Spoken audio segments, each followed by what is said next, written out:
Taksim o. Kaç kaç kaç kaç.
Epey bir büyük olmasına rağmen kolayca açılıp kapanabiliyor. Tek kolunuzla açıp kapayabiliyorsunuz. Güzel bir özellik. Bagaj eşiği tabii ki alçak ve eşik negatif diyebiliriz. Neden?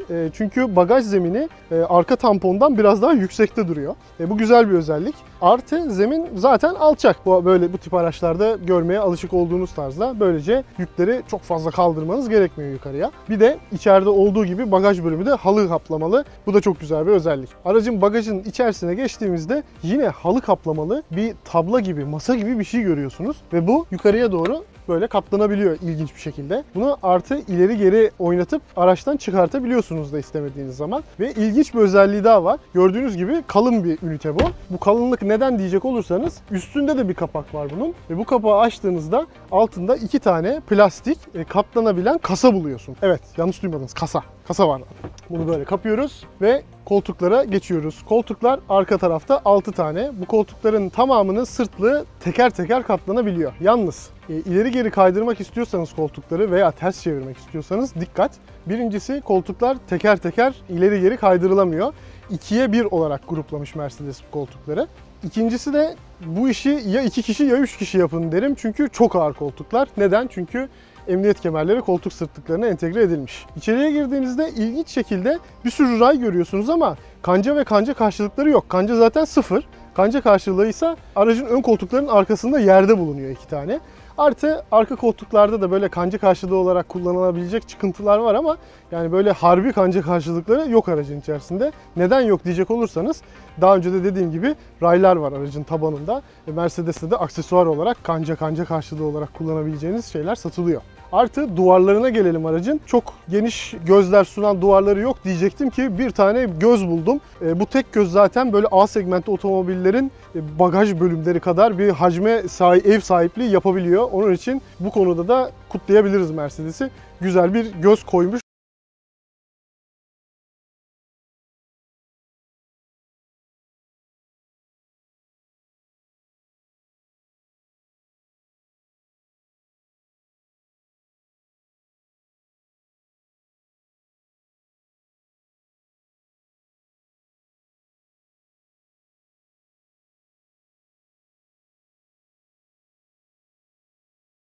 Dev gözlerin üzerinde ek ceplerin bulunması olumlu. Ön konsolun üst bölümünde 3 farklı kapaksız göz yer alırken kenarlardaki bardaklıklar çok geniş değil. Ayrıca konumları nedeniyle uzun şişelerde ön cama değebiliyor.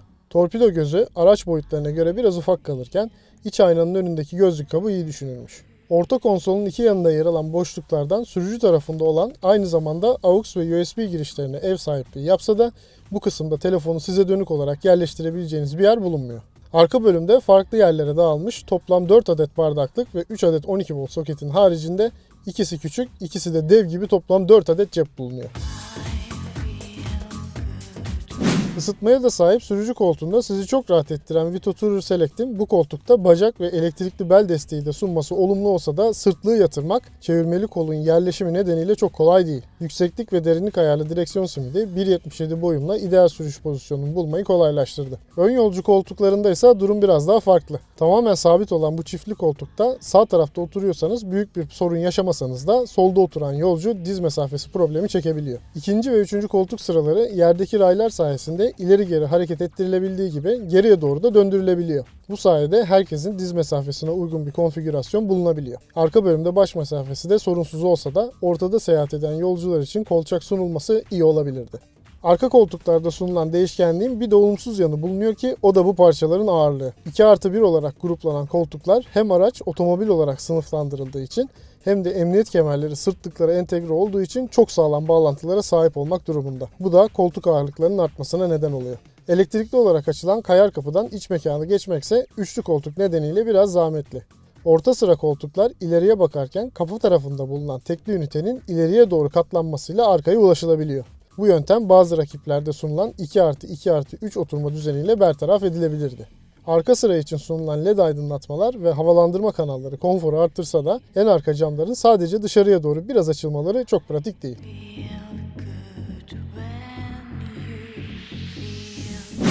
Vito'nun iç mekanında diğer Mercedes modellerinden tanıdık parçalar bulabilirsiniz. Örneğin direksiyon simidi, gösterge paneli ve klima kumandaları bir önceki nesil A serisinden tanıdık. Aynı şekilde aktarılmış bu araca da. Onun dışında parça kalitesinin ticari standartlarda olduğunu söyleyebilirim. Her yerde sert plastik hakim. Eğer daha güzel plastik, hatta deri döşeme ve ahşap kaplama istiyorsanız Vito'nun bir kardeşi var. İkiz kardeşi, aynı motor, şanzıman, her şeye sahip. V serisi diye geçiyor. Bu aracı alabilirsiniz. Gayet güzel görünen bir ön konsola sahip, bilgi eğlence ekranı, kocaman renkli falan. Ama tabii o araç binek olduğu için Türkiye'ye 2 katı 3 katı fiyatına geliyor. Onun için pek getirdiklerini zannetmiyoruz.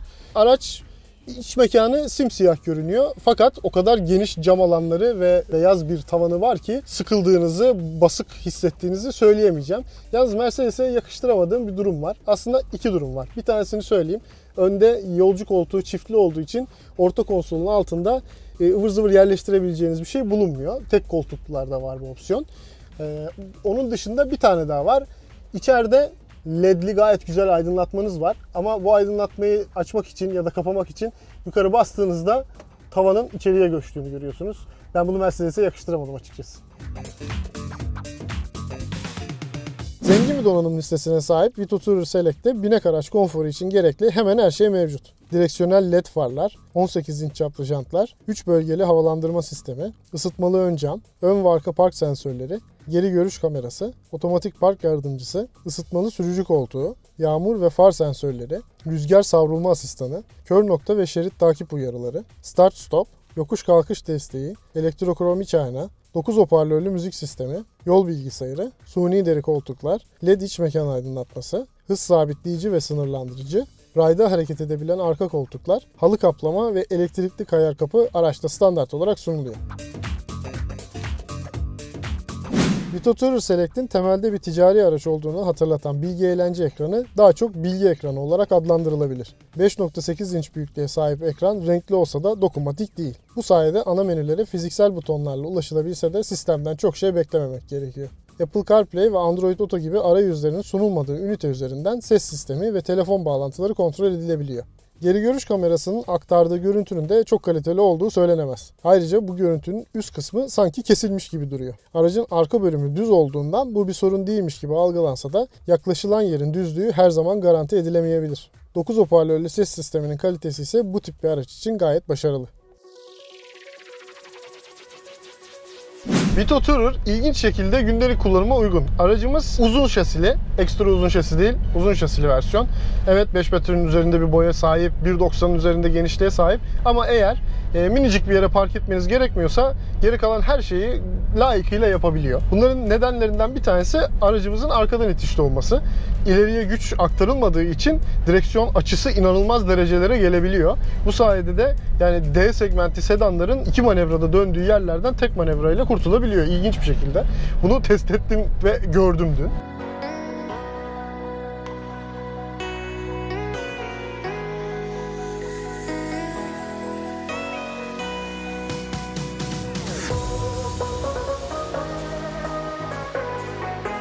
Oturma pozisyonunuz bayağı bir yüksek. Cam alanlarınız zaten gani gani.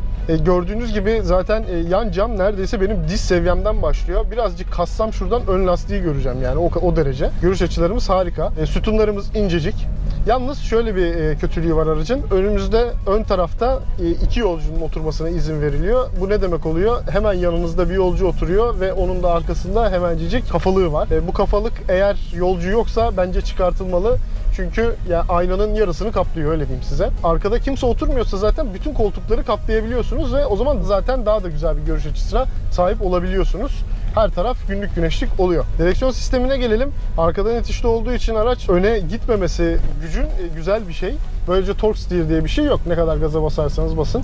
Direksiyon sistemi sadece direksiyonel işlerle ilgileniyor.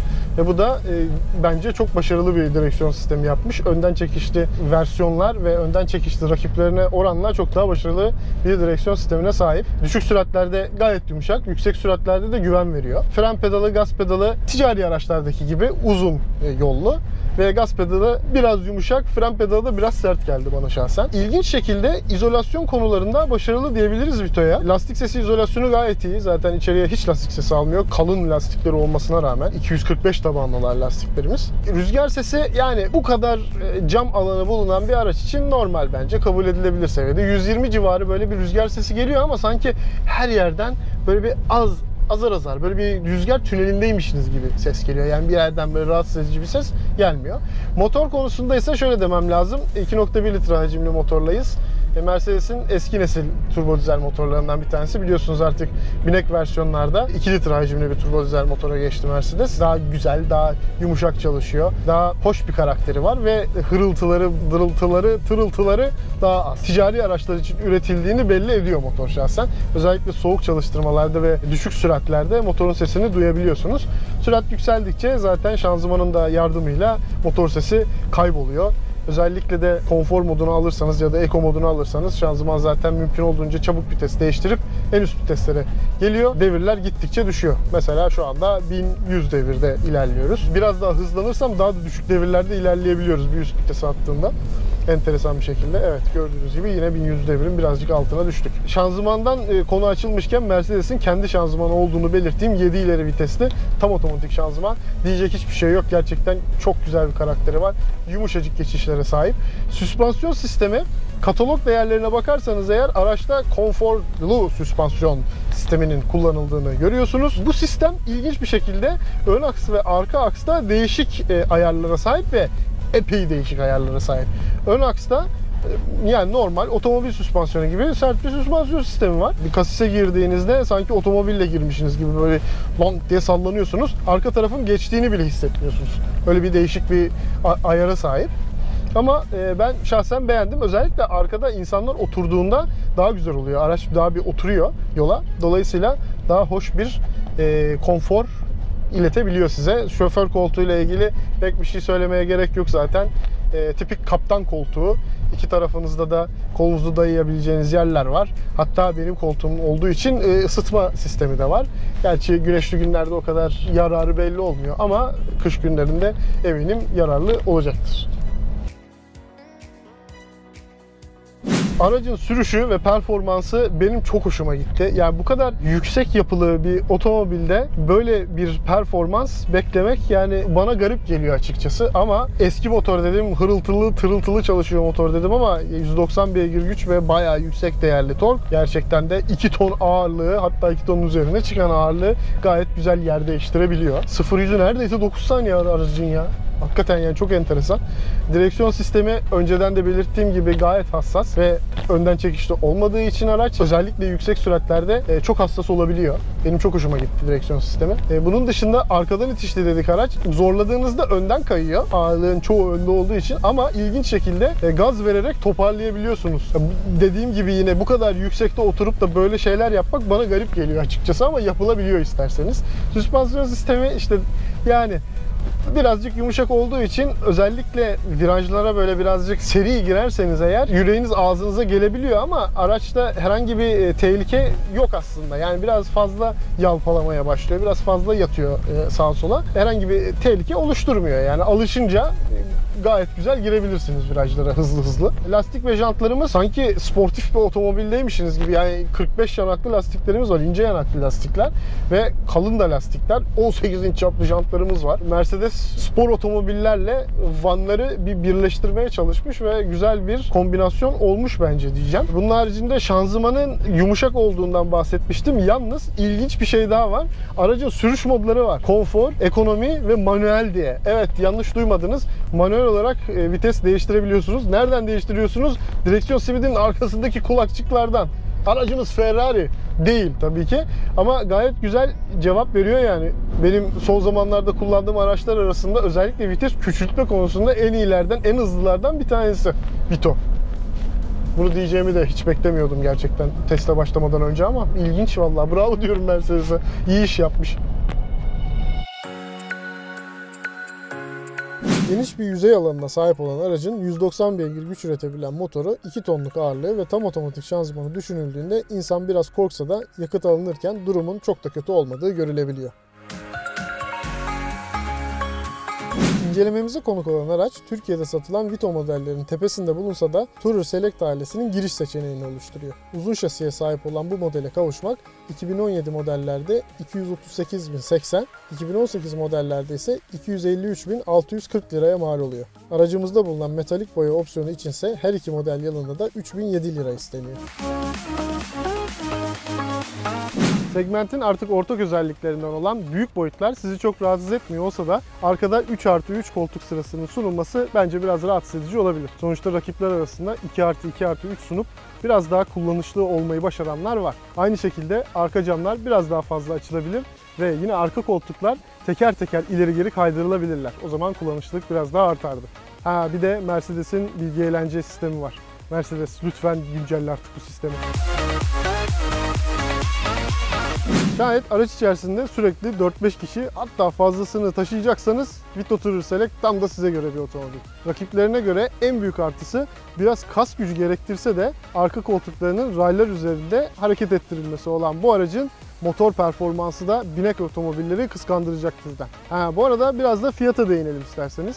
250 bin liranın üzerinde olan fiyat aslında biraz fazla gibi görünse de Mercedes'te bu paraya 1.6 litre hacimli giriş paketli bir C serisi alınabildiğini de hatırlatalım. Değil mi? Kusura bakma Gökhan, YouTube girişi yapamadık. Gökhan'a böyle mesajlar yolluyoruz. Gökhan, seni çok seviyoruz, öpüyoruz. İki versiyonda bulunan V6 motoru. Ne diyecektim lan?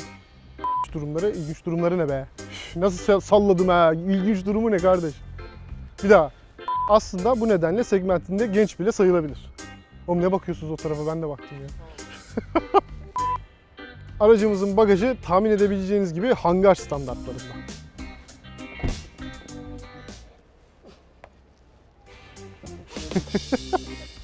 Çok yaşa. Taksici. Sevmiyorum bu bagaj kısmını böyle büyük arabaların ya.